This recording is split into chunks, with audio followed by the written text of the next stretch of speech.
Corona और dengue से हो रही मौतों के डर के बीच एक राहत देने वाली खबर। मलेरिया के टीके को विश्व स्वास्थ्य संगठन ने मंजूरी दे दी है। दक्षिण अफ्रीकी देश घाना से इसके टीकाकरण की शुरुआत भी कर दी गई है। हालांकि इस टीके के सफलता का प्रतिशत अभी 30% माना जा रहा है। प्लाज्मोडियम फैल्सीफेरम प्रकार के मलेरिया में प्रभावी इस टीके को 4 चरण में लेना होगा। लगातार 34 साल के अथक प्रयास के बाद इसमें सफलता मिली है। ये किसी भी परजीवी जनित बीमारी के खिलाफ पहला टीका है। वायरस का टीका बनाना आसान होता है, लेकिन परजीवी के जटिल जीवन चक्र के कारण उसके खिलाफ टीका बनाना बेहद कठिन काम माना जाता रहा है। मलेरिया एक ऐसी बीमारी है जिससे हर साल 40 लाख लोगों की मौत होती है।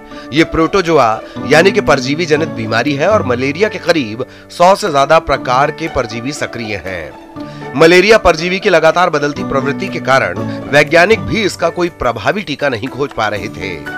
कोरोना सरीखी वायरस जनित बीमारी में वायरस को रक्त में ही मार दिया जाता है, मगर मलेरिया के प्लाज्मोडियम के अंदर समस्या ये है कि यह शरीर में कोशिका के अंदर प्रवेश कर जाता है।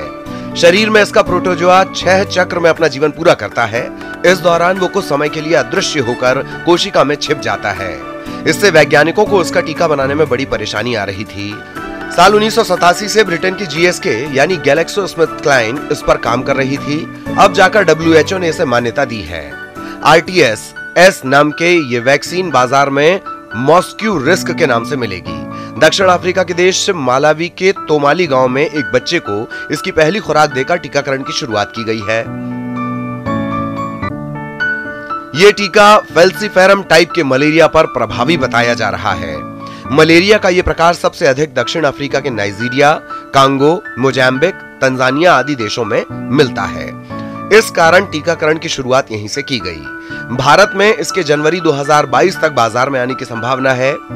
इस टीका यानी वैक्सीन के असरदार होने के लिए 4 डोज की जरूरत पड़ेगी। पहली 3 खुराक बच्चे के 5, 6 और 7 महीने के होने पर लगेगी।